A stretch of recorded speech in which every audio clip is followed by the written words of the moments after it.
Shalom, selamat malam Bapak Ibu, Suster, Saudaraku yang dikasihi Tuhan Yesus.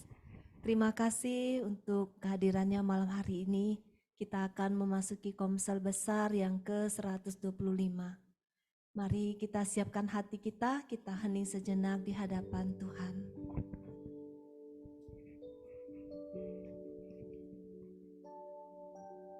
Dalam nama Bapa dan Putra dan Roh Kudus, amin. Bapa di surga, kami mengucap syukur Bapa, karena Engkau Bapa kami yang setia. Engkau sendiri yang mengumpulkan kami anak-anak-Mu, untuk kami boleh bersatu hati, memuji dan menyembah-Mu malam hari ini. Sucikan, kuduskan dan tahirkan setiap kami, sehingga kami layak untuk masuk ke dalam hadirat-Mu. Roh Kudus, hadirlah di tengah-tengah kami membutuhkan Engkau. Biarlah acara ini dari awal sampai akhir Engkau tutup bungkus Tuhan dengan kuasa darah suci Putramu Yesus, sehingga tidak ada kuasa lain yang menghalanginya. Engkau sendiri yang bekerja dari awal sampai akhir. Engkau menjamah setiap hati yang mendengarkan Engkau. Engkau memberikan kekuatan baru bagi yang lemah, menyembuhkan bagi yang sakit. Beracaralah ya Roh Kudus, kami siap untuk Engkau pimpin. Amin. Mari kita katakan, mengenalmu Bapa. Ku ingin mengenalmu lebih dari semua yang ku kenal.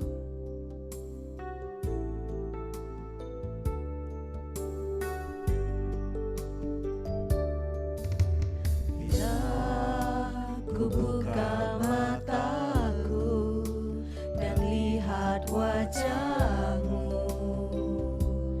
ku terkagum. Bila ku lihat hidupku dan karya tanganmu, ku tersanjung. Karena semua yang baik dalam hidupku, itulah karyamu. Kau beri kesesakan yang baru, dan ku ingin mengenalmu Tuhan lebih dalam dari semua yang ku kenal. Tiada kasih yang melebihimu, ku ada untuk menjadi penyembahmu. Kami rindu mengenalmu lebih lagi. Bawa kami masuk ke dalam pengenalan akan Engkau. Bawa kami mengenalmu lebih lagi Bapa. Bahwa Engkau Bapa satu-satunya yang paling mengasihi kami. Bahwa kami mengenalmu Bapa lebih lagi, lebih dari semua yang lain, sehingga kami tahu betapa kami berharga bagimu, betapa Engkau mengasihi setiap kami, betapa kami anak-anak yang berharga bagimu. Mari kita nyatakan sekali lagi dengan penuh syukur, kita memiliki Dia, Bapa yang begitu mengasihi kita. Bila ku buka mataku dan lihat wajahmu, ku terkagum. Bila ku lihat hidupku dan karya tanganmu, ku tersanjung. Karena semua yang baik dalam hidupku, itulah karyamu.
mendengar kerinduan kami Bapa, tapi Engkau mengenal setiap kami.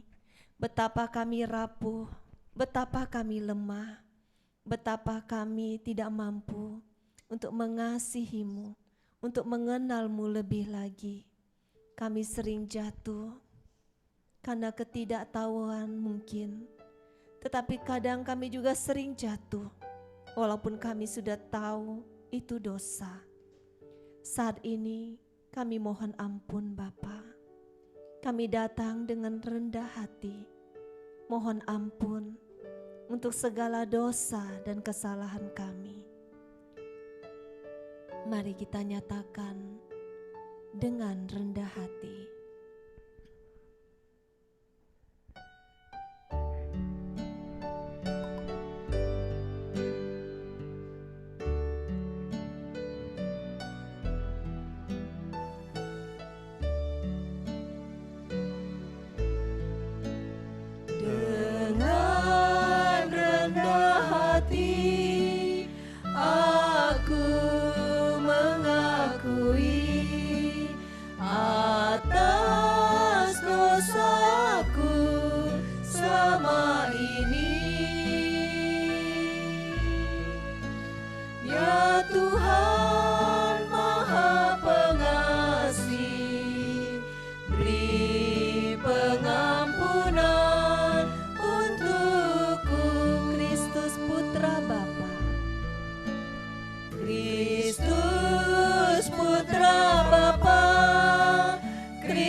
Datang dengan rendah hati bahwa kita semua bersalah di hadapan-Nya.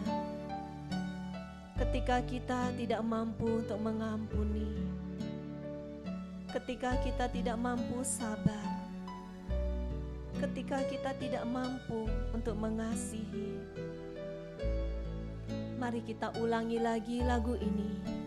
Kita memohon ampun kepada-Nya dan mohon rahmat untuk memperbaiki hidup kita.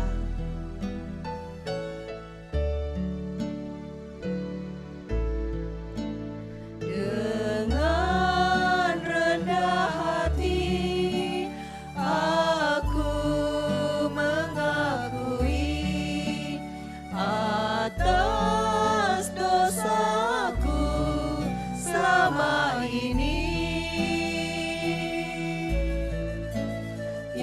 Tuhan Maha Pengasih, beri pengampunan untukku. Kristus Putra Bapa, Kristus Putra Bapa, Kristus Juru Selamat. Sungguh ku sesali dosaku. Aku bersalah padamu, beri pengampunan untukku. Katakan aku bersalah. Aku bersalah padamu, beri pengampunan untukku. Aku bersalah padamu Tuhan. Aku bersalah padamu, beri pengampunan untukku. Terima kasih Bapa, karena Engkau Bapa yang selalu memberi kesempatan baru bagi kami.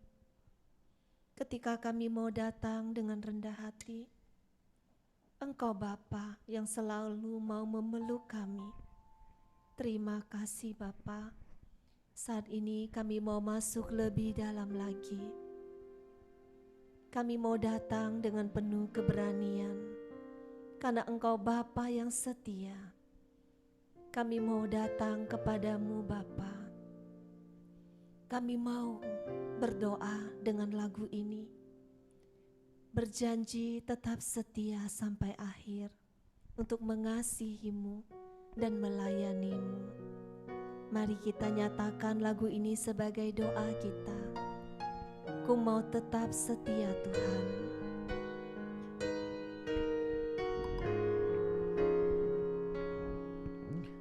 Seperti wanita mengurapimu, menangis di bawah kakimu. Demikian hidupku mau mengasihimu, Yesus Engkau baik bagiku. Sampai akhir, sampai akhir ku menutup mata, ku tetap setia menanti janjimu, sampai ku dapatkan mahkota kehidupanku. Ku tetap setia, ku melayanimu, seperti wanita mengurapimu, seperti wanita mengurapimu, menangis di bawah kakimu. Demikian hidupku mau mengasihimu, Yesus Engkau baik bagiku. Sampai akhir ku menutup mata, ku tetap setia menanti janjimu, sampai ku dapatkan mahkota kehidupanku. Ku tetap setia, ku melayanimu sampai akhir, sampai akhir ku menutup mata, ku tetap setia menanti janjimu, sampai ku dapatkan mahkota kehidupanku. Ku tetap setia, ku melayanimu, ku tetap setia, ku melayanimu, ku tetap setia, ku melayanimu. Benar Tuhan, itulah kerinduan kami. Kami rindu untuk Engkau dapati tetap setia sampai akhir hidup kami Tuhan. Sampai akhir kami menutup mata kami, Engkau dapati kami setia melayanimu. Saat ini Bapa, kami rindu untuk tetap tinggal di dalam hadirat-Mu, bawa kami masuk lebih dalam lagi untuk mengalami Engkau. Allah Roh Kudus, hadirlah di tengah-tengah kami, penuhi setiap hati yang rindu akan Engkau. Mari kita nyatakan, Allah Roh Kudus penuhi kami.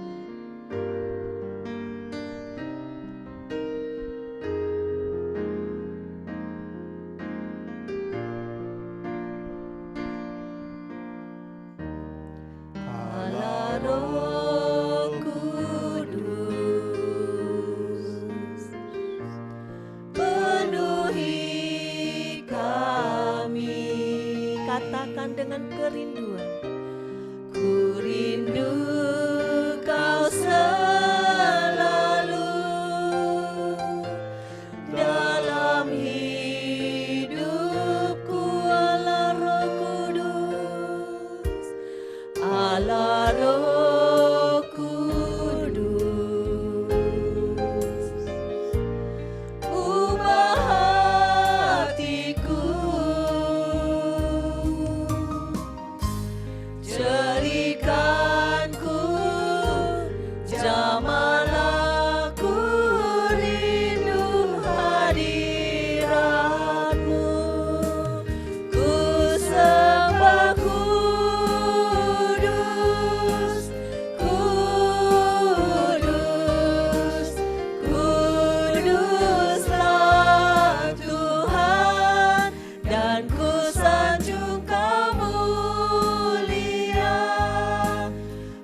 dipenuhi oleh Roh Kudus saat ini.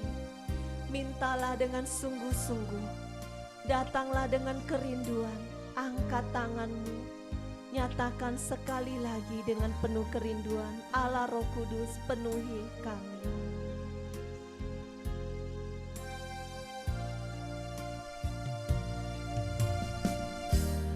Allah Roh Kudus penuhi aku terus, penuhi kami. Ku rindu Kau selalu dalam hidupku, Allah Roh Kudus, Allah Roh Kudus, ubah hatiku,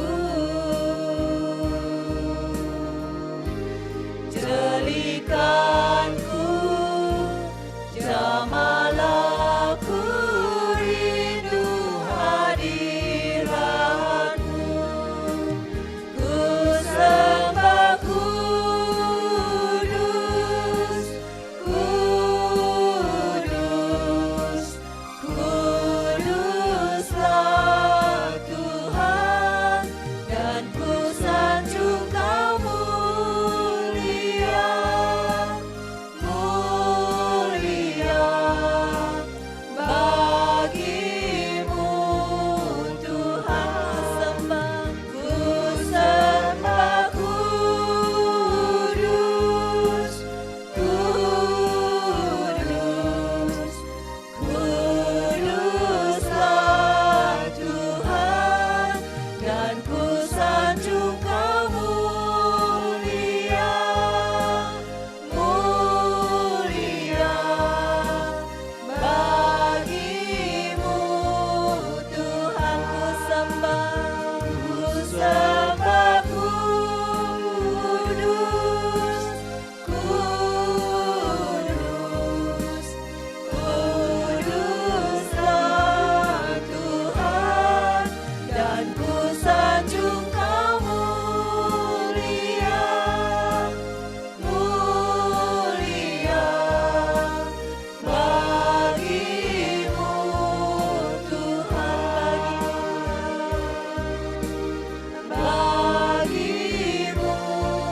Tuhan, bagimu Tuhan, bagimu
Terima kasih Bapa. Terima kasih untuk kekuatan baru yang Engkau curahkan bagi setiap hati yang menyembah Engkau malam hari ini. Terima kasih Bapa. Kami mau tetap di dalam hadirat-Mu. Kami rindu untuk mengalami Engkau lebih lagi di dalam firman-Mu. Kami menyiapkan hati kami, karena kami percaya ketika Engkau berfirman, Engkau menyertai kami, maka kuatlah roh dan jiwa kami. Mari kita nyatakan, dengan sayap-Mu Tuhan, Ku akan terbang tinggi.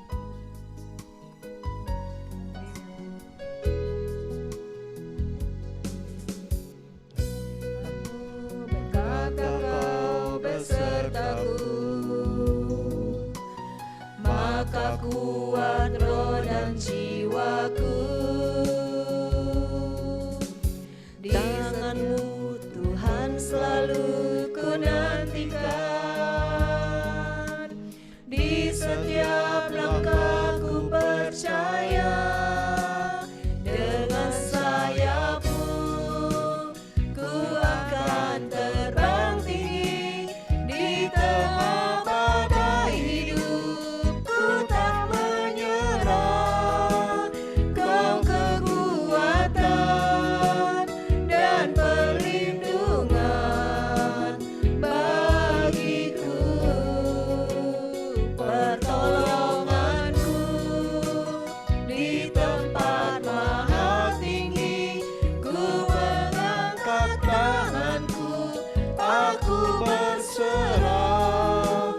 Kau ku nantikan, Kau yang ku sembah, Yesusku, Rajaku.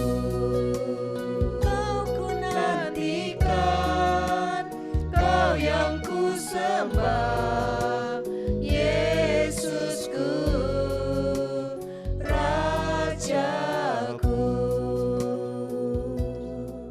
Amin.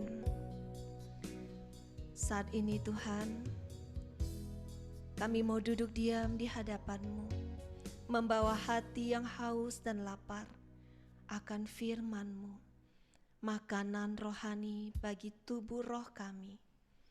Pakailah kami Tuhan, pelayan-Mu, hamba-Mu yang tidak ada artinya ini, Paulus dan Vila. Kuduskan, sucikan dan tahirkan kami. Biarlah setiap perkataan yang keluar dari mulut kami sungguh-sungguh berasal daripada-Mu. Berfirmanlah ya Tuhan, kami siap mendengarkan Engkau. Amin. Dalam nama Bapa dan Putra dan Roh Kudus. Amin.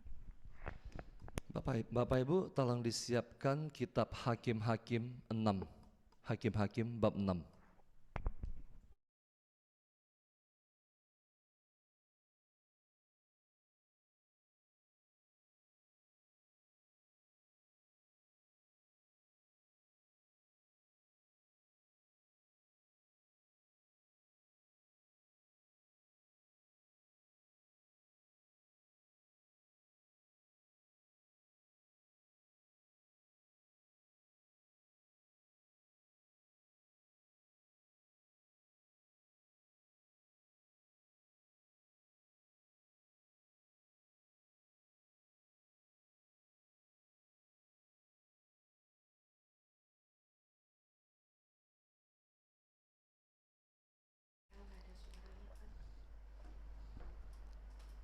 Hakim-Hakim bab 6. Selamat malam Bapak Ibu, Suster semuanya. Suara saya jelas nggak? Oke. Tema kita pada malam hari ini berbicara tentang karakter. Karakter prajurit Kristus. Bagaimana karakter prajurit Kristus? Sama seperti Kristus karakternya. Silakan Bapak Ibu, Hakim-Hakim bab 6. Ayo.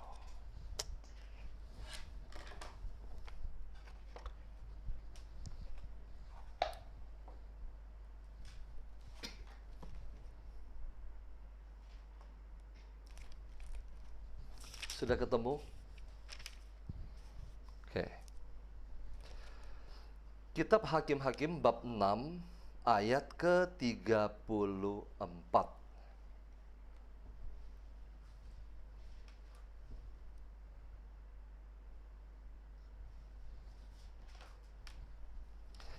Mari kita tundukkan kepala.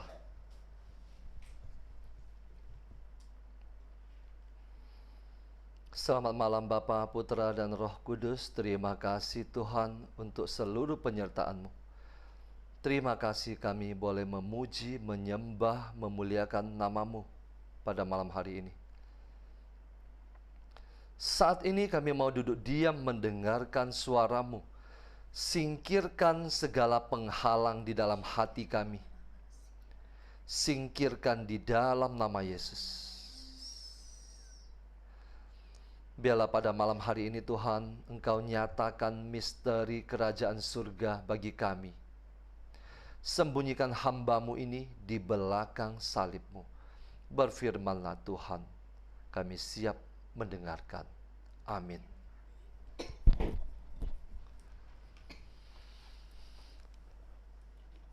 Malam hari ini saya mau mengajak Bapak Ibu untuk kita merenung dari kitab Hakim-Hakim. Hakim-Hakim bab 6. Kita akan mulai dari ayat yang ke-34. Tokoh kita pada malam hari ini berbicara tentang Gideon. Jadi kita sama-sama tahu ketika bangsa Israel pergi jauh daripada Tuhan, menyembah berhala, melanggar perintah Tuhan, maka Tuhan izinkan bangsa itu dikuasai oleh bangsa lain. Kali ini, pada zaman Gideon, mereka dikuasai oleh bangsa Midian dan Amalek. Ketika mereka terpuruk, mereka terhimpit, dan kemudian mereka berteriak minta tolong, maka Tuhan mengirimkan orang untuk menolong mereka. Dan Tuhan membangkitkan Gideon kali ini. Ayat ke-34 bunyinya begini. Pada waktu itu roh Tuhan menguasai Gideon. Gideon dipenuhi oleh roh Tuhan. Ditiupnyalah sangkakala dan orang-orang Abiser dikerahkan untuk mengikuti dia. Jadi Tuhan yang membangkitkan Gideon. Tuhan memanggil dia. Bapak Ibu nanti bisa membaca dari bab 6. Bagaimana kisah panggilan Gideon. Dan kita sama-sama tahu, orang yang dipanggil Tuhan adalah mereka yang sedang sibuk melakukan pekerjaannya. Artinya Tuhan tidak memanggil pengangguran. Dia selalu memanggil orang yang sedang sibuk. Petrus sedang menjala ikan ketika dia dipanggil. Andreas, Yohanes, Yakobus. Begitu pula Gideon.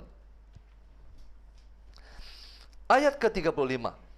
Juga dikirimnya pesan kepada seluruh suku Manasye, dan orang-orang ini pun dikerahkan untuk mengikuti Gideon. Dikirimnya pula pesan kepada suku Asher, Zebulon, dan Naftali, dan orang-orang ini pun maju untuk menggabungkan diri dengan mereka. Kemudian berkatalah Gideon kepada Allah, "Jika engkau mau menyelamatkan orang Israel dengan perantaraanku seperti yang kau firmankan itu, maka aku membentangkan guntingan bulu domba di tempat penggirikan.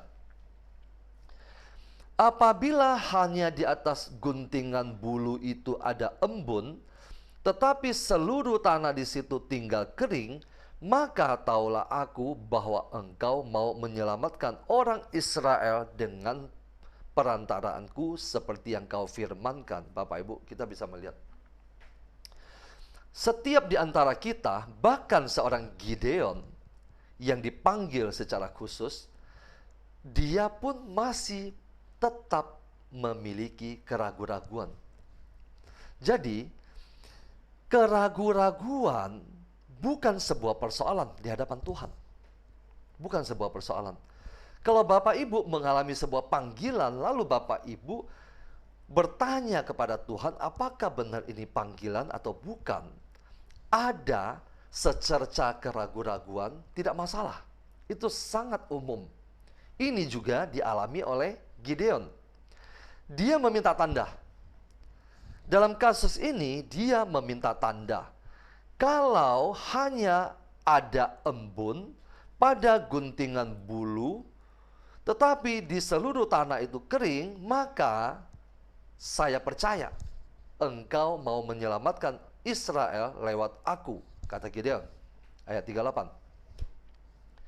Dan demikianlah terjadi, sebab keesokan harinya pagi-pagi ia bangun, dipulasnya guntingan bulu itu, dan diperasnya air embun dari guntingan bulu itu secawan penuh air.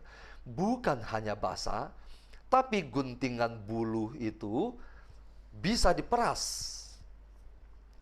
Lalu berkatalah Gideon kepada Allah, "Janganlah kiranya murkamu bangkit terhadap aku, apabila aku berkata lagi, sekali ini saja, biarkanlah aku satu kali lagi saja mengambil percobaan dengan guntingan bulu itu." Satu kali, dia masih kurang percaya. Sekarang, dia meminta satu kali lagi. Dia tawar-menawar dengan Tuhan. Dan satu kali ini lagi, sekiranya yang kering hanya guntingan bulu itu, dan di atas seluruh tanah itu ada embun. Sekarang dia meminta tanda yang sebaliknya. Dan demikianlah diperbuat Allah pada malam itu, sebab hanya guntingan bulu itu yang kering, dan di seluruh tanah itu ada embun. Kali ini Gideon tidak bisa berkelit lagi. Artinya apa? Dia dipanggil. Kalau dia dipanggil berarti dia harus maju ke medan perang. Bab 7 ayat 1. Adapun Yerubbaal. Yerubbaal itu adalah nama julukan Gideon. Itulah Gideon. Bangun pagi-pagi dengan segala rakyat yang bersama-sama dengan dia. Lalu mereka berkemah dekat mata air Harod. Perkemahan orang Midian itu ada di sebelah utaranya, dekat bukit More di lembah. Berfirmanlah Tuhan kepada Gideon, "Terlalu banyak rakyat yang bersama-sama dengan engkau itu daripada yang ku kehendaki untuk menyerahkan orang Midian ke dalam tangan mereka." Kata Tuhan, pasukanmu terlalu besar. Kenapa? Kata Tuhan, jangan-jangan orang Israel memegah-megahkan diri terhadap aku, sambil berkata, tanganku sendirilah yang menyelamatkan aku. Tuhan bilang, kalau pasukanmu besar, maka nanti pada saat kamu menang, orang Israel tidak merasa bawa pertolongan dari aku. Tapi kalau kamu pasukan kecil dan kamu menang, berarti kamu akan percaya bahwa tangan Tuhan yang telah menolong, memberikan kemenangan. Ayat ketiga, maka sekarang serukanlah kepada rakyat itu demikian, siapa yang takut dan gentar, biarlah ia pulang, entah dari pegunungan Gilead. Lalu pulanglah 22.000 orang dari rakyat itu, dan tinggallah 10.000 saja. Total ada berapa ribu? 32.000. 22.000 karena takut, gentar, pulang. Tersisa 10.000. Bapak Ibu coba lihat cara kerja Tuhan. Seorang prajurit di hadapan Tuhan perlu diseleksi. Ini mau menggambarkan apa? Kita yang merasa sudah menjadi orang Katolik, orang Kristen, sudah ke gereja seminggu sekali, dan kita merasa bahwa kita sudah cukup. Tidak. Bahkan Anda yang memutuskan untuk menjadi prajurit, maju ke medan perang, merebut tanah-tanah terjanji yang dikuasai musuh, Anda pun masih harus diseleksi. Kenapa? Standar Tuhan itu tinggi. Standar Tuhan selalu tinggi. Makanya Dia selalu menghendaki kita untuk hidup kudus, tak bernoda, tak bercelah. Baru kita disebut pantas dan layak menjadi prajurit Tuhan. Tersisa berapa tadi? 10.000. Lanjut. Ayat 4. Tetapi Tuhan berfirman kepada Gideon, masih terlalu banyak rakyat. Suruhlah mereka turun minum air, maka aku akan menyaring mereka bagimu di sana. Tuhan yang turun tangan. Siapa yang kufirmankan kepadamu, inilah orang yang akan pergi bersama-sama dengan engkau, dialah yang akan pergi bersama-sama dengan engkau. Tetapi barang siapa yang kufirmankan kepadamu, inilah orang yang tidak akan pergi bersama-sama dengan engkau, dialah yang tidak akan pergi. Di antara 10.000 itu, masih akan diseleksi. Mana yang layak untuk pergi, mana yang tidak. Lalu Gideon menyuruh rakyat itu turun minum, dan berfirmanlah Tuhan kepadanya. Bagaimana cara Tuhan menyaring? Coba kita lihat. Berfirmanlah Tuhan, barang siapa yang menghirup air dengan lidahnya seperti anjing menjilat, haruslah kau kumpulkan tersendiri. Demikian juga semua orang yang berlutut untuk minum dikumpulkan tersendiri. Mungkin ayat kelima ini kurang jelas. Kita baca ayat ke-6. Jumlah orang yang menghirup, tadi kan dikatakan, yang menghirup dan yang kemudian berlutut untuk minum. Ada dua kelompok. Ayat 6, jumlah orang yang menghirup dengan membawa tangannya ke mulutnya. Artinya, ada sebagian yang mengambil air itu, menghirup, lalu dia membawanya ke mulutnya dengan tangannya. Ada 300 orang.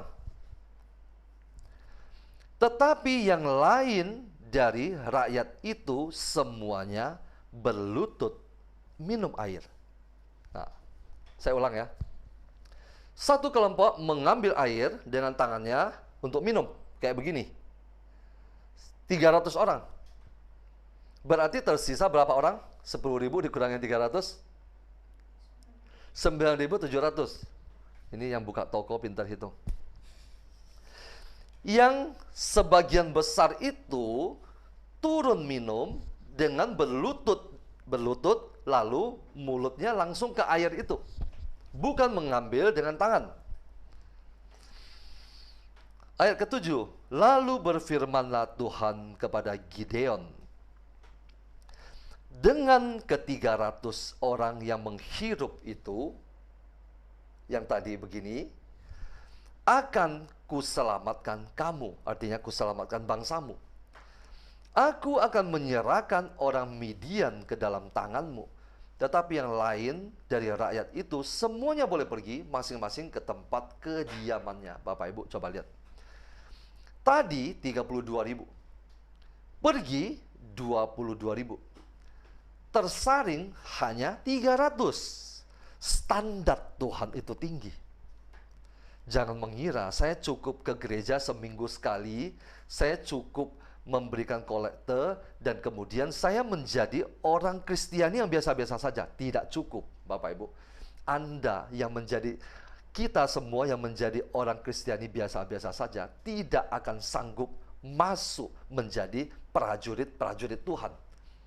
Kalau Anda dan saya tidak sanggup menjadi prajurit-prajurit Tuhan, artinya Anda dan saya tidak akan sanggup berperang, merebut kembali wilayah-wilayah yang telah direbut oleh musuh. Untuk dapat merebut itu, Anda harus lolos seleksi. Tersisa berapa? 300. Nanti saya akan jelaskan apa artinya itu. Kenapa yang mengambil begini minum, dan yang langsung dengan lututnya berlutut minum. Kenapa itu tidak lolos seleksi?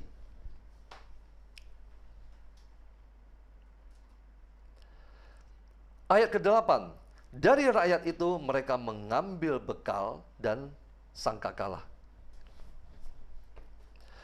Demikianlah seluruh orang Israel disuruhnya pergi masing-masing ke kemahnya. Tetapi ke 300 orang itu ditahannya. Bapak Ibu, tersisa 300.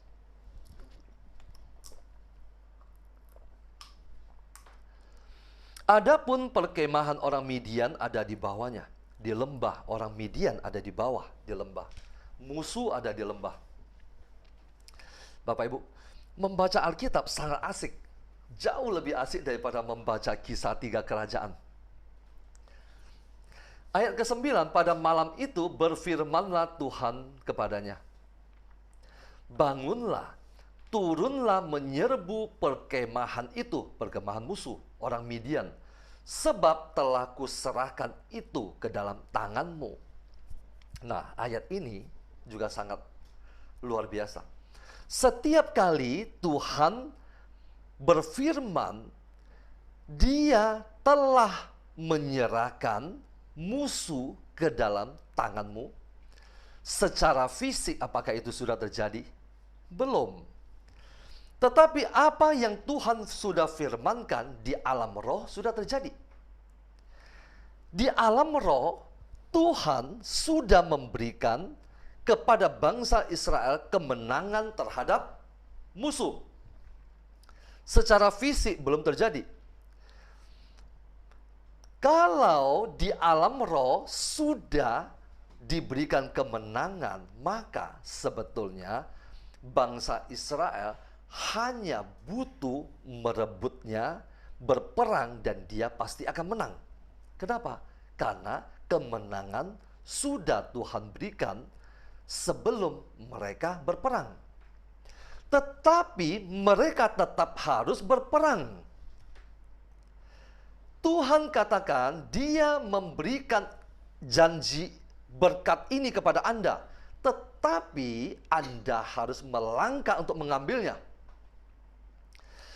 Anda harus berjuang untuk mendapatkannya. Anda tidak bisa duduk diam tanpa berdoa, tanpa membaca firman. Anda tidak akan mendapatkannya. Kemenangan sudah diberikan, tetapi Anda butuh mengambil kemenangan itu.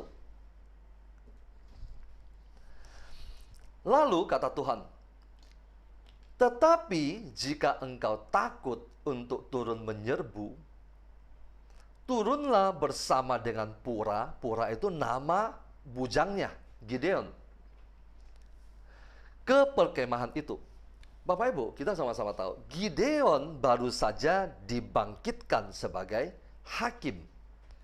Dia belum terbiasa dengan peperangan. Jadi, ini bisa dikatakan sebagai peperangan pertama dia. Tuhan katakan sekarang turun menyerbu, karena kamu pasti akan menang. Tapi Tuhan masih memberikan sebuah pernyataan. Kalau engkau takut untuk turun menyerbu, turunlah bersama dengan bujangmu untuk melihat. Ayat 11, maka kau dengarlah apa yang mereka katakan. Artinya apa yang dikatakan oleh musuh. Kemudian engkau akan mendapat keberanian untuk turun menyerbu perkemahan itu. Lalu turunlah ia, Gideon, bersama dengan pura bujangnya itu, sampai kepada penjagaan terdepan laskar di perkemahan musuh itu.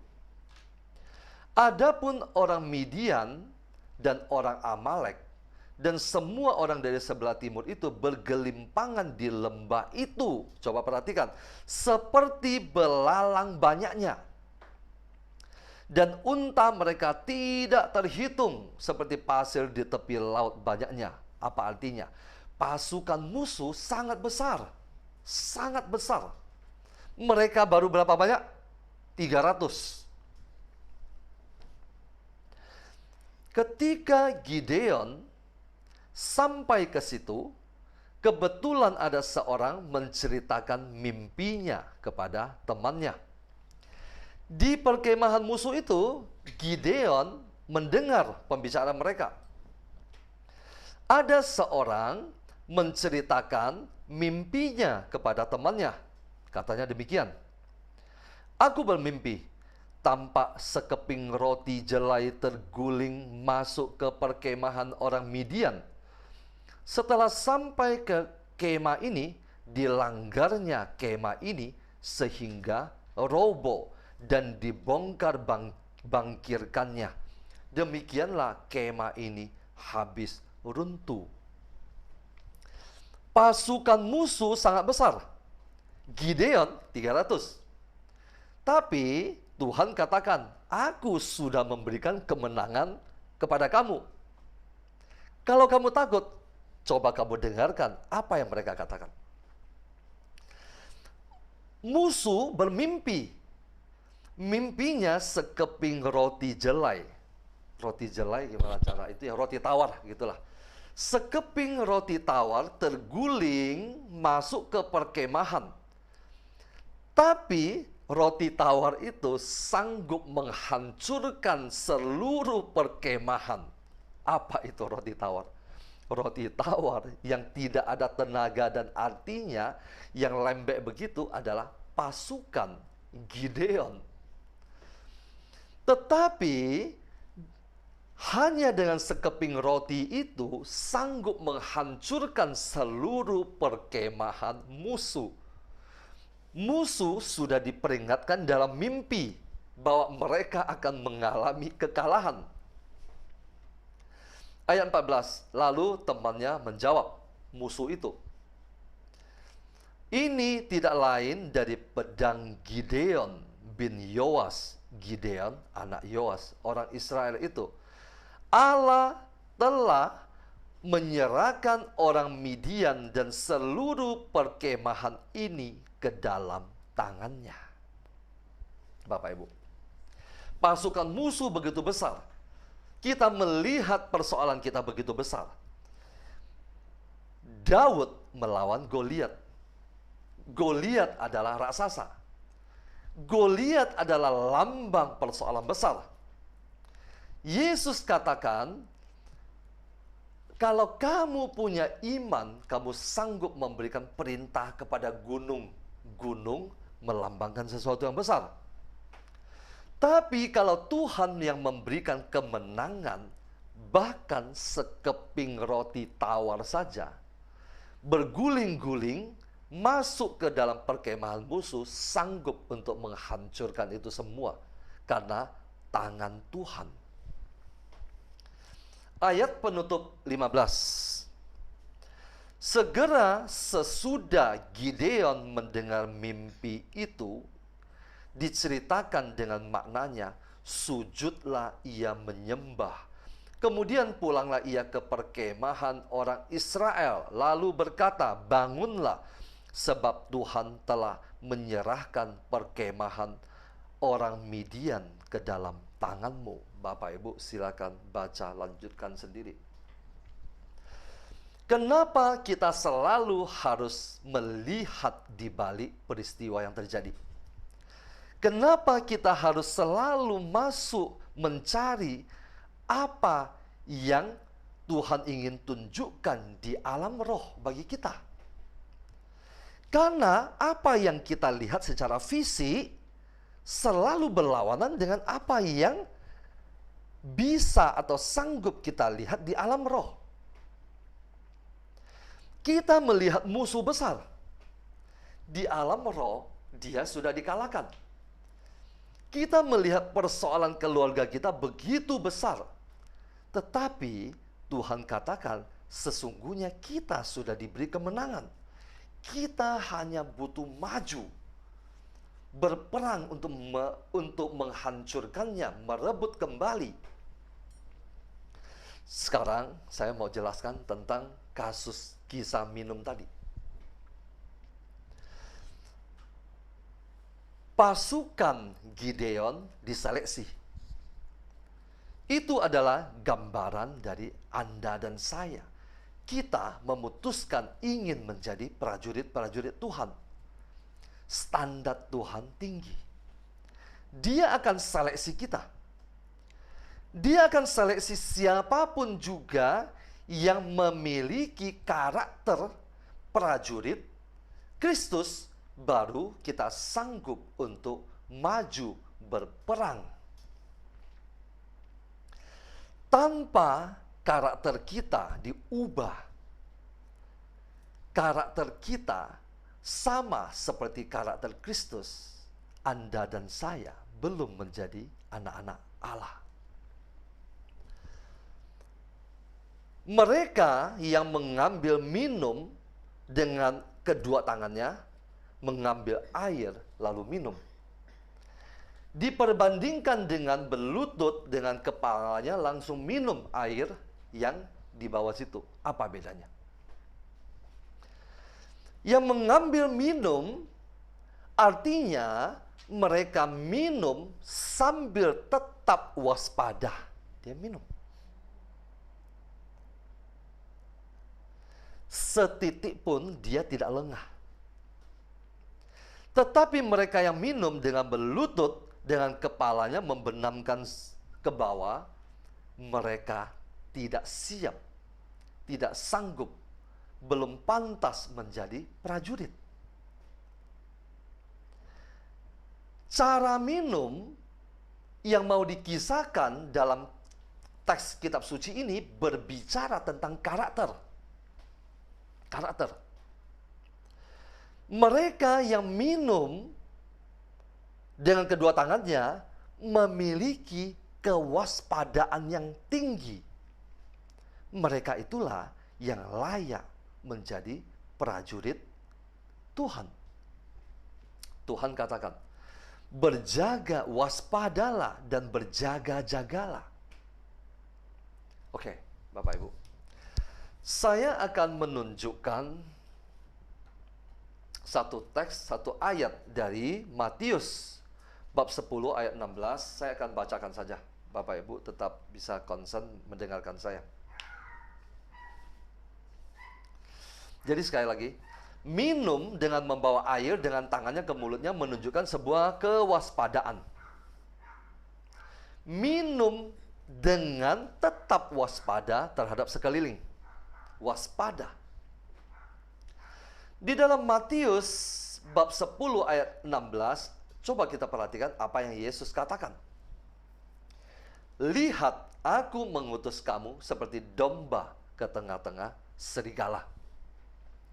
Domba ke tengah-tengah serigala. Anda dan saya diutus ke medan perang. Domba di tengah-tengah serigala. Roti jelai berguling-guling masuk ke perkemahan yang besar. Sebab itu hendaklah kamu cerdik seperti ular dan tulus seperti merpati. Apa artinya? Malam ini saya akan berbicara tentang dua karakter ini. Tentu saja masih banyak karakter-karakter lain. Tapi saya akan menyimpulkan hanya dengan dua karakter ini. Lihat, aku mengutus kamu seperti domba ke tengah-tengah serigala, sebab itu hendaklah kamu cerdik seperti ular. Cerdik seperti ular. Bukan menjadi ular, tapi cerdik seperti ular. dan tulus seperti merpati. Seperti. Bapak Ibu, ular adalah binatang yang sangat tenang, penuh kewaspadaan dan perhitungan. Ular adalah binatang yang sangat tenang, penuh dengan kewaspadaan dan perhitungan. Juga sangat sabar menanti waktu yang tepat untuk bertindak. Lalu ular itu berbicara dengan perempuan itu step by step. Ular ketika menggoda orang step by step, sangat tenang. Makanya di dalam kitab Kejadian, ular disebut sebagai binatang yang paling cerdik. Kita bukan diminta untuk menjadi ular, tetapi menjadi cerdik. Kecerdikannya seperti ular. Dalam kitab Kejadian, ular disebut binatang yang paling cerdik. Oke, itu ular. Yang kedua, merpati. Merpati adalah binatang yang jinak. Kamu lemparkan dia kemana, dia terbang-terbang, dia akan kembali ke orang yang melemparnya. Seberapapun jauhnya. Saya sering lihat itu. Merpati sering digambarkan dengan apa? Ketulusan, kesucian, kemurnian. Juga diilustrasikan sebagai apa? Roh Kudus. Ketika Yesus dibaptis, ketika dia keluar dari air, maka turunlah Roh Kudus seperti burung merpati ke atasnya. Merpati adalah binatang yang jinak, digambarkan sebagai apa? Ketulusan, kesucian, kemurnian. Juga diilustrasikan sebagai Roh Kudus. Prajurit Kristus harus memiliki dua karakter ini. Kedua karakter ini. Yang tentu saja masih banyak. Malam ini saya hanya memberikan dua. Cerdik seperti ular, tenang, penuh kewaspadaan, sabar dan memiliki perhitungan yang sangat matang sebelum bertindak. Sabar seorang prajurit. Tulus seperti merpati, selalu tulus, memiliki hati yang suci murni, selalu dipenuhi Roh Kudus. Anda dan saya untuk dapat berperang harus memiliki karakter seperti Kristus. Penuh dengan kewaspadaan dan penuh dengan Roh Kudus. Dengan kedua karakter ini, kita akan menjadi prajurit-prajurit Kristus yang tangguh. Terima kasih. Tuhan Yesus memberkati.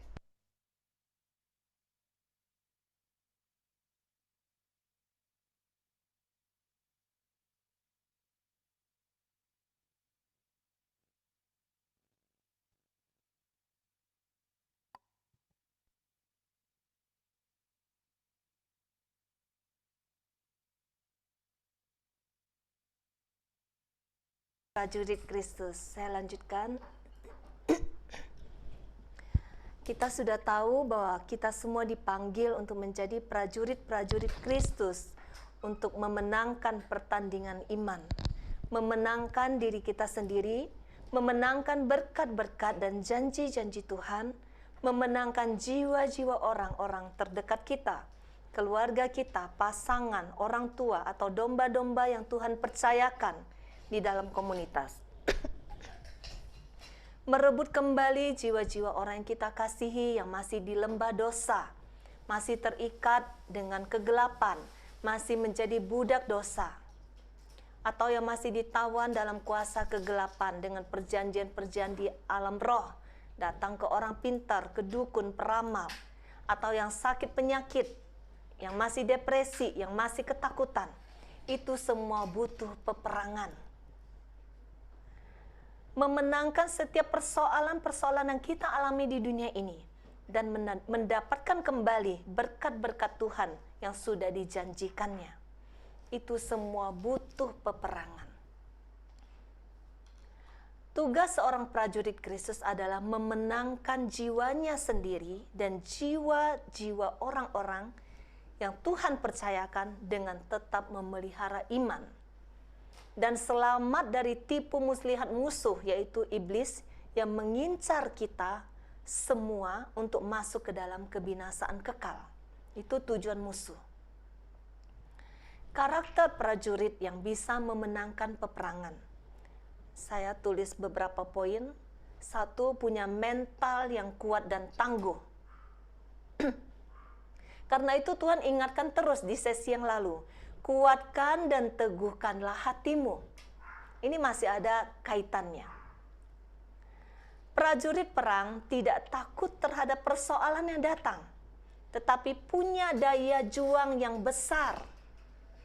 Masalah datang, dia tetap akan berdiri teguh.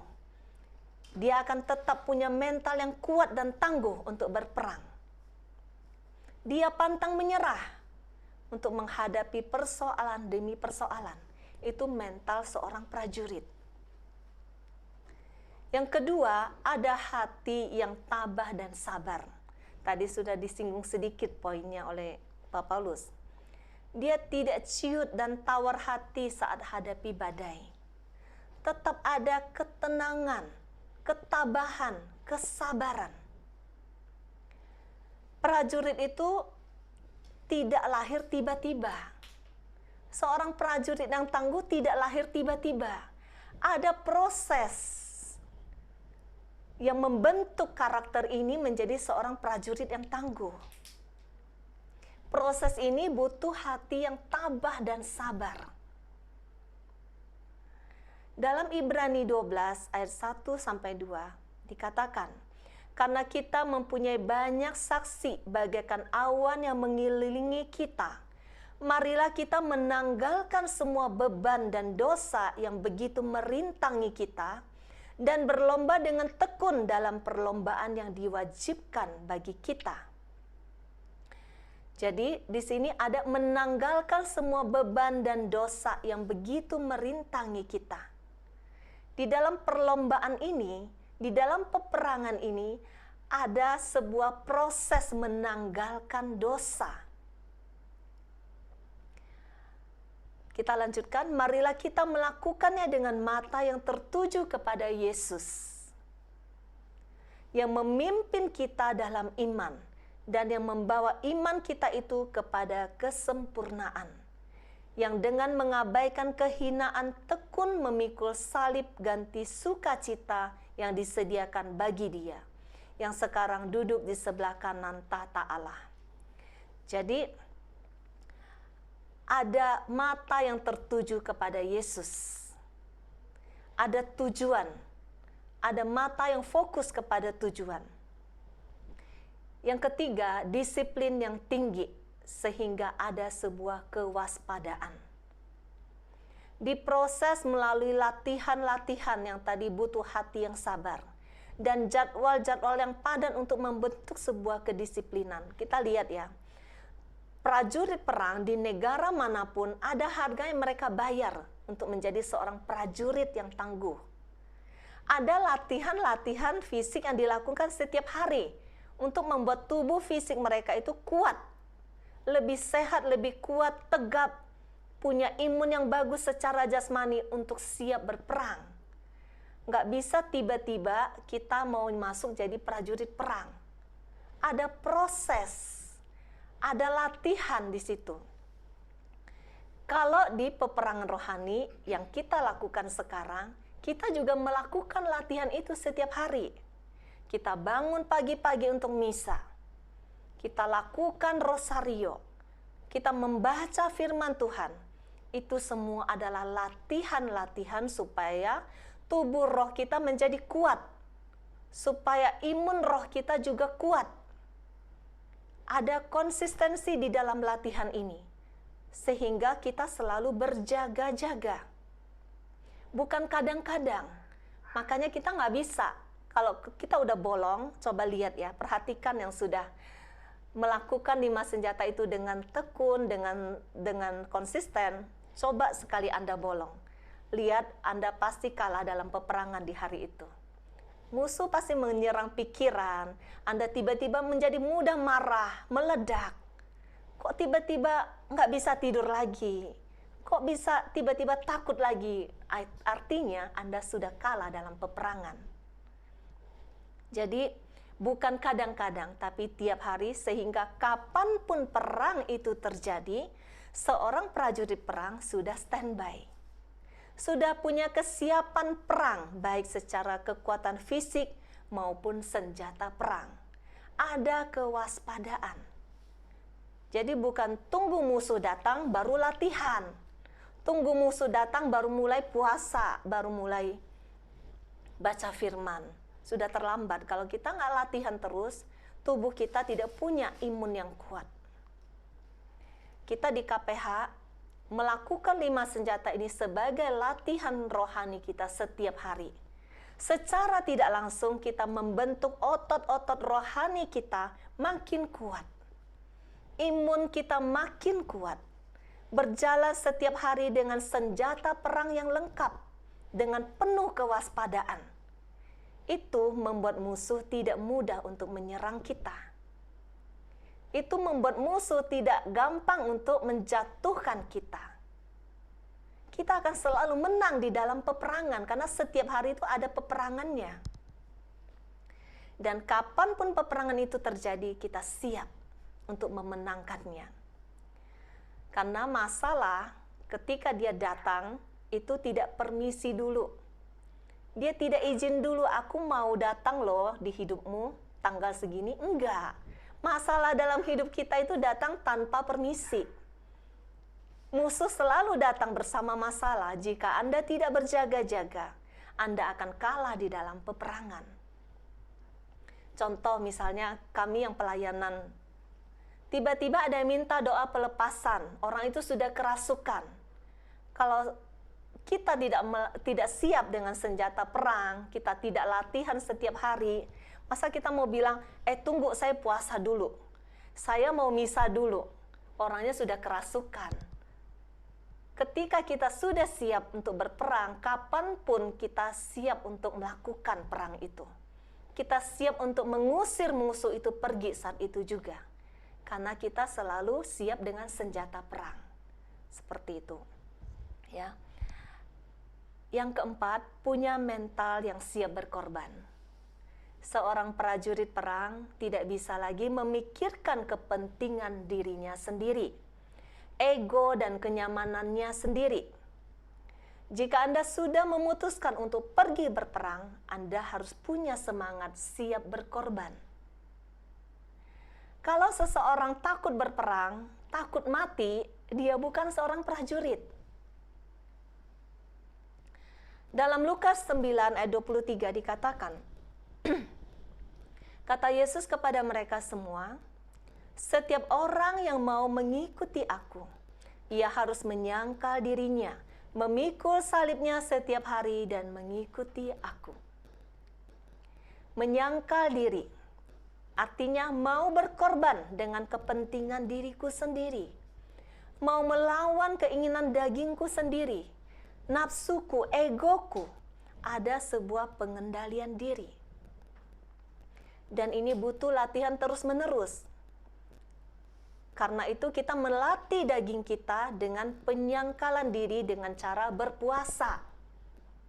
Berpuasa itu kita berkorban.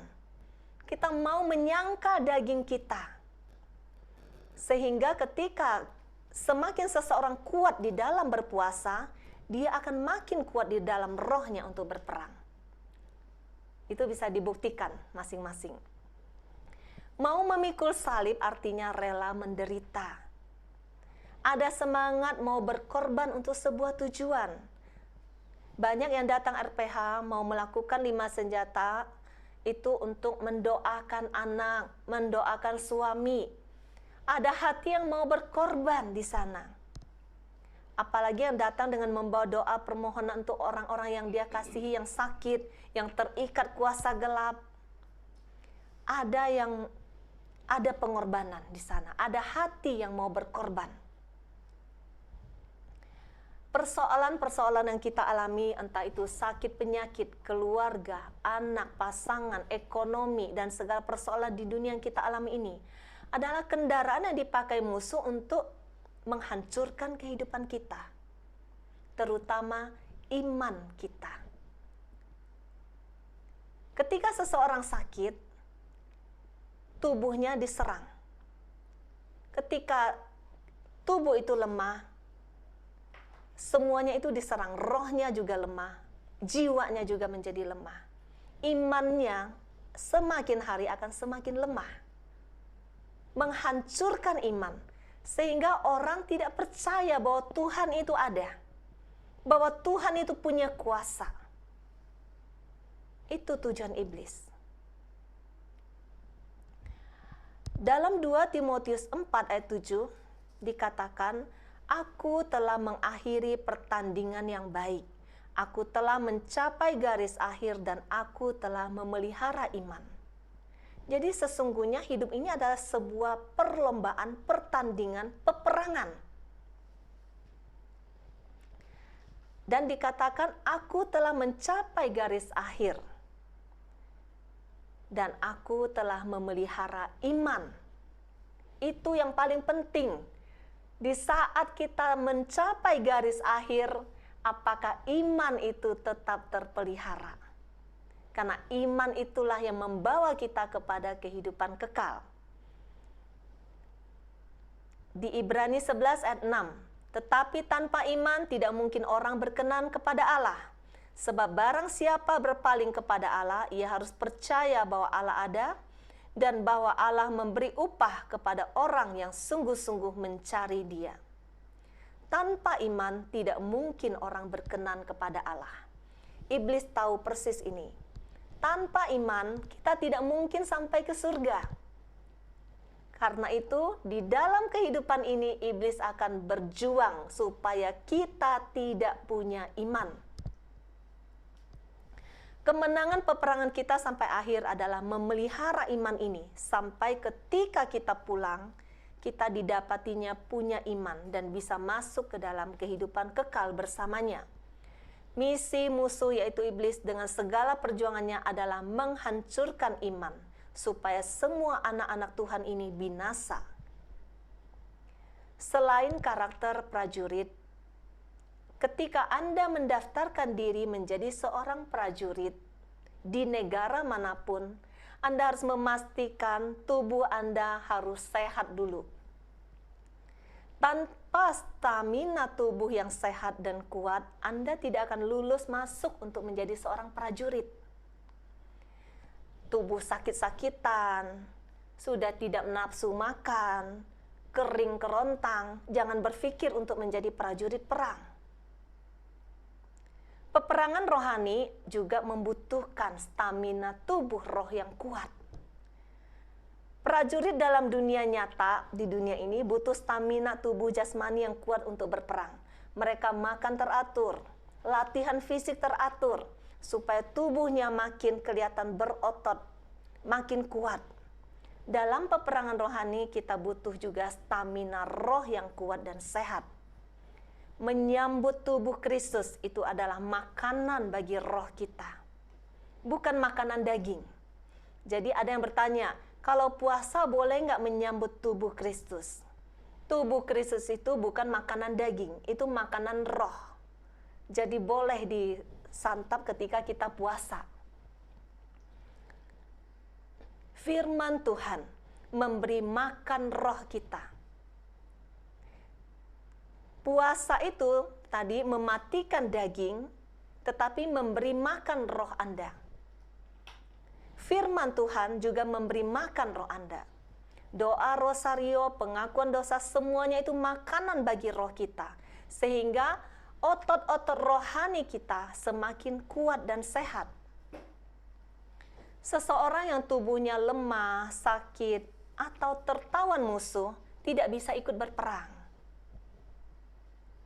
Begitu juga di dalam peperangan rohani.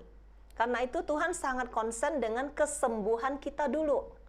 Dan kelepasan kita secara pribadi, kita baru bisa berperang. Seorang tawanan perang sudah diikat, ditawan, nggak mungkin bisa ikut dalam peperangan. Seseorang yang sakit, nggak punya tenaga untuk berperang. Saya mau kasih sedikit ini, tanda-tanda orang yang masih sakit rohaninya seperti apa. Salah satunya, orang yang masih luka batin. Makanya kenapa kalau kita masih terluka, masih ada luka batin, Tuhan itu mau menyembuhkan kita dulu. Yang masih penuh dengan kemarahan, kepahitan, masih dendam, belum bisa mengampuni, masih iri hati, luka batinnya tuh di mana-mana. Itu ibarat tubuh masih memar. Disenggol sedikit sama teman sakit, berdarah lagi, tersinggung lagi, terluka lagi. Di dalam tubuh rohaninya belum sehat. Dia belum bisa diajak berperang di luar. Dia belum bisa menjadi prajurit perang. Karena itu, pemurnian hati selalu dimulai dengan pemulihan dan penyembuhan hati kita masing-masing. 5 senjata yang kita lakukan sejak awal RPH adalah proses Tuhan memurnikan kita, menyembuhkan hati kita, merawat luka-luka kita sehingga luka itu sembuh. Yang sakit rohnya sembuh dulu. 5 senjata rohani belum bisa menjadi senjata perang saat itu, tetapi menjadi makanan yang sehat dulu untuk tubuh rohani yang sakit tadi, yang masih sekarat tadi, roh yang sudah kering, yang kurang gizi, kurus kering, sampai tubuh rohani kita sehat kembali, sudah diberi makan teratur dengan melakukan 5 senjata ini, sudah sehat, kuat, kita baru bisa berperang. Tanda lain orang yang sakit biasanya apa? Tidak nafsu makan. Begitu juga roh kita. Kalau roh kita belum sehat, tidak ada nafsu makan, tidak ada gairah dan kerinduan untuk membaca firman Tuhan. Tidak ada semangat untuk berdoa. Makanya kalau kita awal-awal ikut RPH, membaca firman Tuhan, semua itu tuh jadwal-jadwal itu kita paksakan. Supaya kita tuh seperti diinfus, diberi makan yang sehat dulu, supaya tubuh itu menjadi sehat kembali. Walau nggak nafsu makan, tetap harus makan supaya sehat. Tanda orang sudah sehat, bisa lapar dan haus lagi. Seperti itu kan, kalau kita sakit tuh kita nggak nafsu makan. Kalau kita sudah mulai pengen bakmi, pengen siomay, ya berarti sudah mulai sehat. Kalau kita sudah rindu dan haus akan firman Tuhan, sudah rindu untuk memuji dan menyembah Tuhan, sudah rindu untuk berdoa, artinya kita sudah mulai sehat. Jadi kalau yang belum rindu, berarti sehatin dulu, jangan berperang dulu. Itu tanda-tandanya ya. Jadi di Matius 4 ayat 4 juga dikatakan, tetapi Yesus menjawab, ada tertulis, manusia hidup bukan dari roti saja, tetapi dari setiap firman yang keluar dari mulut Allah. Tuhan katakan ada makanan yang jauh lebih penting di dalam hidup ini selain makanan jasmani, roti, nasi, dan lain-lain. Ada tubuh rohani yang harus dikasih makan supaya kita bisa hidup, yaitu firman Tuhan. Karena itu, orang yang tidak pernah baca firman Tuhan, artinya tidak pernah dikasih makan rohnya. Bayangkan, betapa kurusnya, betapa lemahnya, mungkin sudah sekarat keadaan rohnya. Bagaimana mungkin bisa berperang di dalam doa untuk selamatkan anak, untuk selamatkan suami, untuk minta kesembuhan atau apapun. Dia sendiri sudah sekarat rohnya. Di alam roh, musuh itu tahu persis seberapa kuat dan sehat roh kita. Iblis itu tahu persis seberapa kuat roh kita. Apalagi itu tadi yang sakit ya. Sekarang saya mau katakan yang masih menjadi tawanan musuh. Anda juga tidak mungkin bisa berperang. Karena Anda sendiri belum merdeka. Apa itu tawanan musuh? Artinya Anda sendiri masih terikat. Belum bebas dan merdeka sebagai anak Allah. Anda masih terikat di dalam dosa. Anda masih terikat dengan dunia ini, entah itu kesibukan pekerjaan, sampai Anda tidak menyadari sesungguhnya Anda sudah menjadi budak oleh sistem dunia ini. Anda terikat.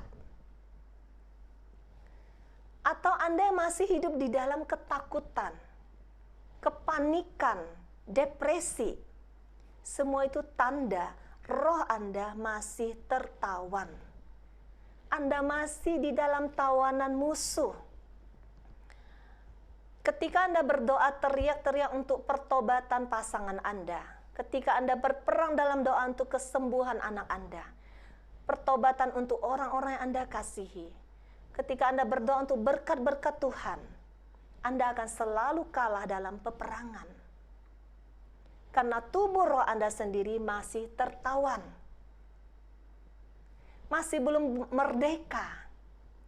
Stamina rohnya belum siap untuk masuk ke dalam peperangan. Jadi pastikan Anda sudah selesai dengan diri Anda sendiri. Dengan proses pemurnian hati ini, melakukan 5 senjata ini, sampai secara roh Anda sehat dan kuat dan merdeka. Untuk siap berperang memenangkan berkat-berkat Tuhan, janji-janji Tuhan, jiwa-jiwa yang sudah Tuhan titipkan. Jangan membuat kemenangan itu tertunda karena kita masih berputar-putar menunda pemulihan diri kita sendiri. Seorang prajurit tidak lagi memikirkan dirinya sendiri karena dia sudah selesai. Matanya fokus kepada tujuan perang, yaitu merebut kemenangan yang sudah diperintahkan oleh atasannya. Marilah kita melakukannya dengan mata yang tertuju kepada Yesus yang memimpin kita dalam iman dan yang membawa iman kita itu kepada kesempurnaan. Yang dengan mengabaikan kehinaan tekun memikul salib ganti sukacita yang disediakan bagi Dia yang sekarang duduk di sebelah kanan tahta Allah. Amin. Tuhan Yesus memberkati. Mari kita siapkan hati untuk berdoa.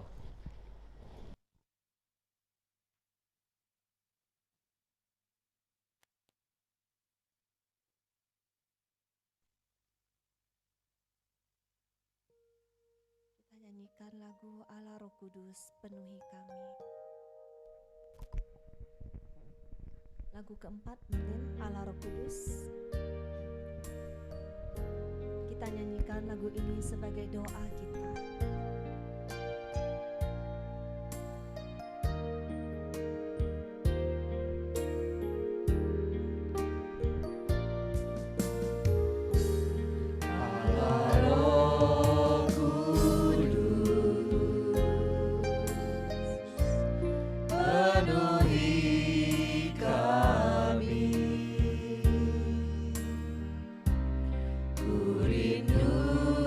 Kau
katakan dengan penuh iman. Penuhi kami, ku rindu Kau selalu dalam hidupku. Allah Roh Kudus, ubah hatiku, jadikanku jamaah. Aku rindu hadirat-Mu, ku sembah kudus, kudus, kuduslah Tuhan, dan ku sanjung Kau mulia, mulia bagimu Tuhan. Ku sembah kudus, kudus, kuduslah Tuhan, dan ku sanjung Kau mulia, mulia bagimu Tuhan, bagimu Tuhan, bagimu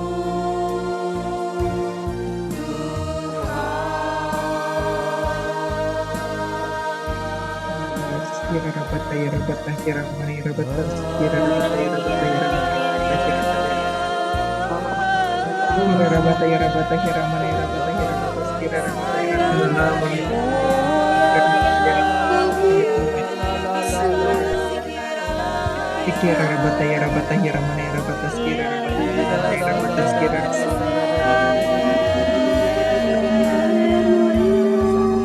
kira mani rabat kira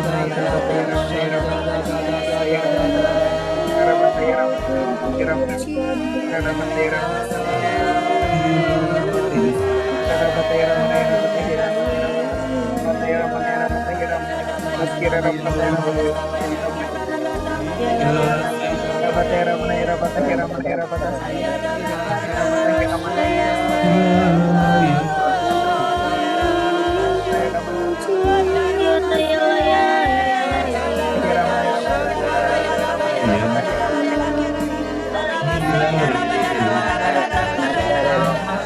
Ramaya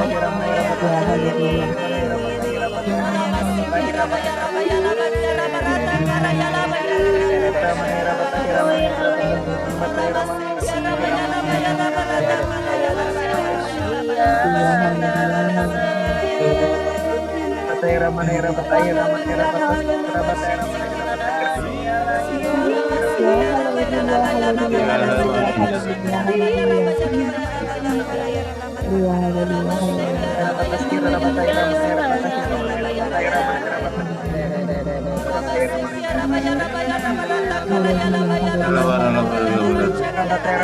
Rabataya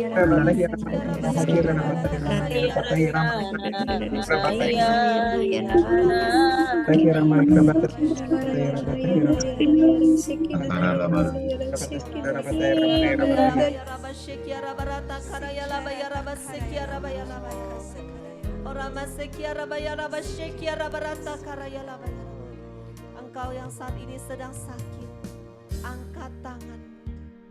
Ora basekia rabaya rabarata karaya labashekia rabarata kalaya labase.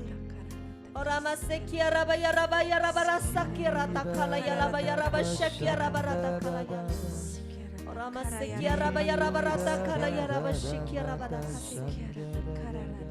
Segala sakit penyakit, segala sakit penyakit, segala kuasa-kuasa kegelapan yang bersembunyi di lewat sakit penyakit, saat ini aku perintahkan, angkat kakimu, enyah di dalam nama Yesus, enyah di dalam nama Yesus. Segala sakit penyakit yang bersembunyi, segala musuh yang bersembunyi lewat sakit penyakit saat ini, segala anggota tubuh, organ-organ tubuh yang dibuat rusak, saat ini aku perintahkan sembuh pulih di dalam nama Yesus, di dalam nama Yesus, di dalam nama Yesus, di dalam nama Yesus. Taruh tanganmu kepada orang yang sakit yang ada di sampingmu. Taruh tanganmu.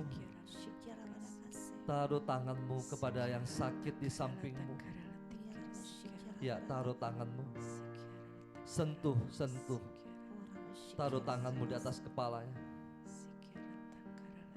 Taruh tanganmu, sentuh di atas kepalanya.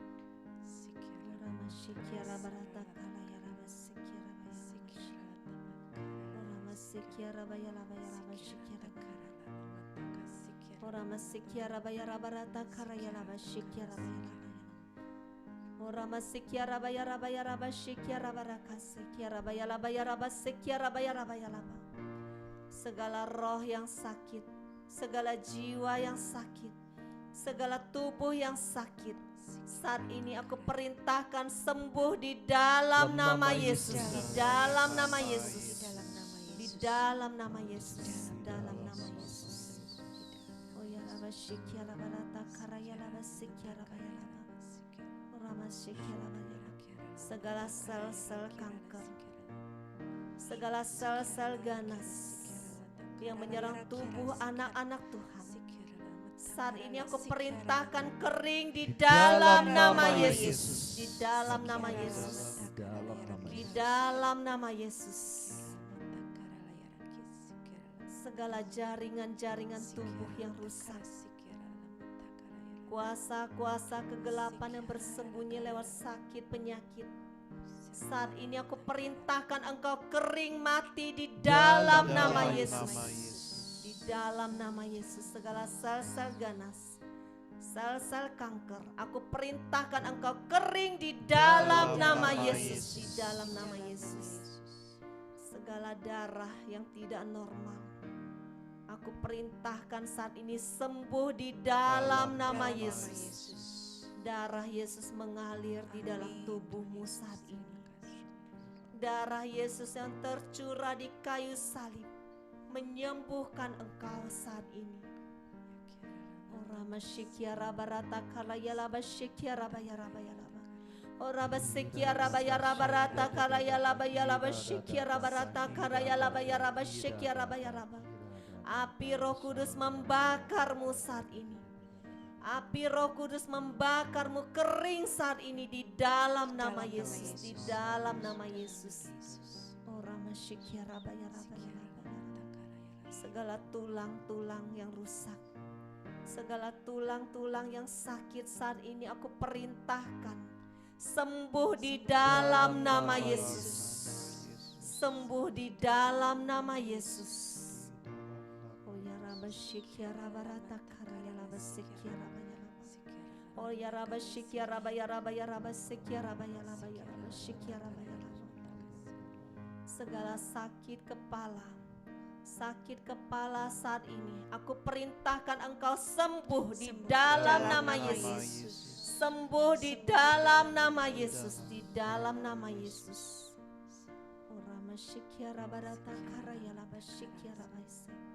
Segala intimidasi, segala serangan kuasa kegelapan yang mengganggu tidurmu, yang membuat engkau tidak bisa tidur, saat ini aku perintahkan enyah di dalam nama Yesus. Segala gangguan tidur enyah di dalam nama Yesus, di dalam nama Yesus.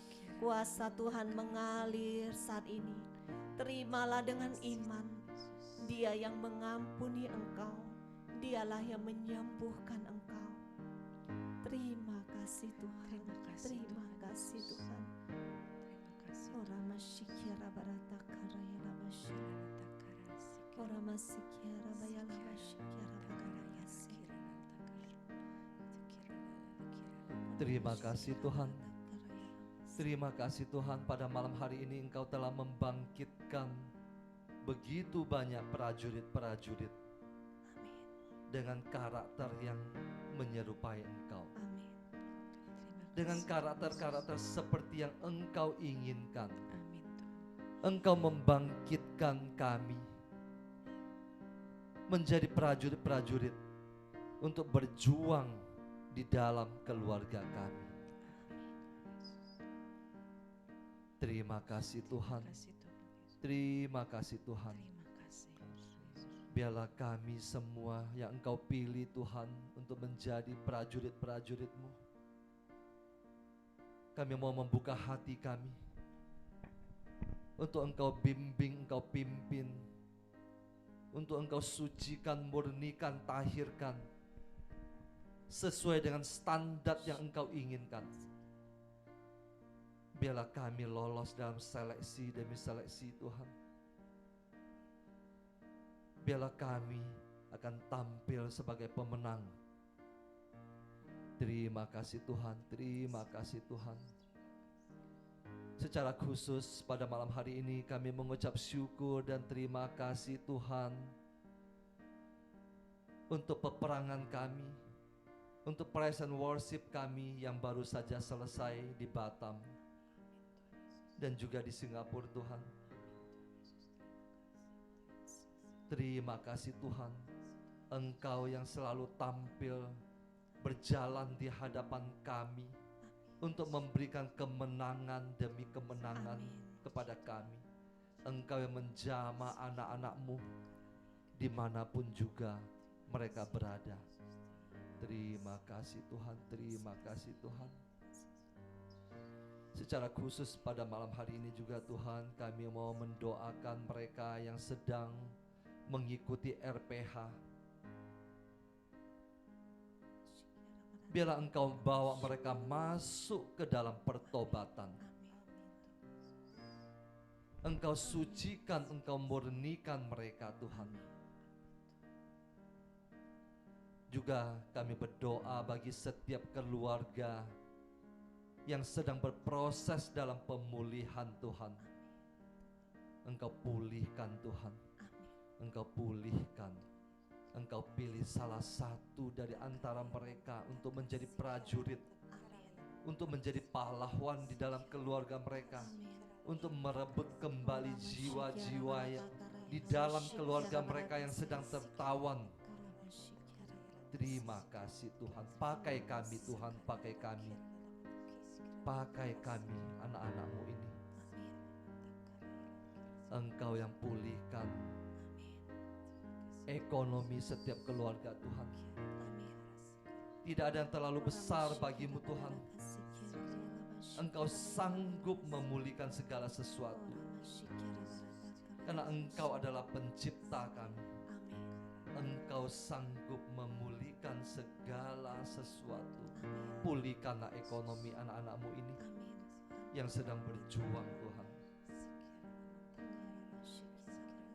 Tuhan, secara khusus kami mau berdoa juga untuk para donatur, mereka yang memberikan persembahan kasih untuk pekerjaan-Mu, mereka yang memberikan tenaga, pikiran, perhatian, dan juga doa-doa dalam pelayanan kami yang menyertai seluruh perjalanan kami. Terima kasih Tuhan, Engkau berkati Tuhan, Engkau berkati mereka berlipat-lipat ganda.